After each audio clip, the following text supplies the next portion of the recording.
Katanya Tuhan Anda kuasa. Kalau ditanya apakah bisa jadi manusia, pasti jawabnya tidak bisa. Nah, pernyataan ini terlihat logis di permukaan, tetapi sebenarnya mengandung kesalahan mendasar. Maha kuasa bukan berarti melakukan hal yang bertentangan dengan sifatnya sendiri. Dalam Al-Quran, Allah SWT berfirman, tidak ada sesuatu pun yang serupa dengan Dia, dan Dia yang maha mendengar, maha melihat. Quran Surat Asy-Syura ayat 11. Ayat ini menegaskan bahwa Allah SWT tidak menyerupai makhluk. Jika Dia berubah menjadi manusia, berarti Dia kehilangan sifat kemahaannya yang jelas mustahil bagi Tuhan. Allah SWT berfirman, katakanlah Muhammad, Dialah Allah yang Maha Esa. Allah tempat meminta segala sesuatu. Dia tidak beranak dan tidak pula diperanakan, serta tidak ada sesuatu pun yang setara dengannya. Quran Surat Al-Ikhlas ayat 1-4.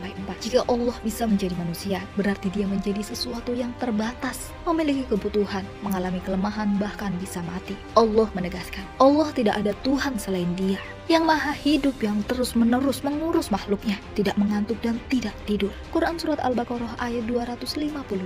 Artinya Tuhan sejati tidak mungkin mengalami kelemahan manusiawi seperti lapar, tidur, atau bahkan mati. Menariknya dalam Alkitab sendiri konsep ketuhanan yang tidak berubah juga disebutkan. Allah bukanlah manusia, sehingga Ia berdusta, bukan anak manusia, sehingga Ia menyesal. Bilangan pasal 23 ayat 19. Aku tidak akan melaksanakan murkaku yang bernyala-nyala itu, tidak akan membinasakan Efraim kembali, sebab aku ini Allah bukan manusia, yang kudus di tengah-tengahmu, dan aku tidak datang untuk menghanguskan. Hosea pasal 11 ayat 9. Ayat-ayat ini sangat jelas menegaskan bahwa Tuhan bukan manusia. Maka jika Yesus adalah manusia yang makan, tidur, dan bahkan mengalami kematian, bagaimana mungkin Dia bisa disebut sebagai Tuhan? Dalam perjanjian baru sendiri, Yesus berkali-kali menunjukkan bahwa dirinya bukan Tuhan.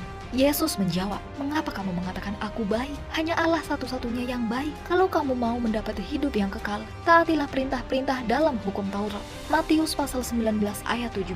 Jika Yesus adalah Tuhan, mengapa Dia membedakan dirinya dari Allah? Inilah hidup yang kekal itu, yaitu bahwa mereka mengenal Engkau satu-satunya Allah yang benar, dan mengenal Yesus Kristus yang telah Engkau utus. Yohanes pasal 17 ayat 3. Di sini Yesus sendiri menegaskan bahwa hanya satu Tuhan yang benar, dan Dia hanyalah seorang utusan. Bahkan di saat yang paling genting, ketika Yesus disalib, Dia berseru. Kira-kira jam 3, Yesus berteriak dengan suara keras, Eloi, Eloi, lima sabaktani, yang artinya, Allahku, Allahku, mengapa Engkau meninggalkan aku? Markus pasal 15 ayat 34.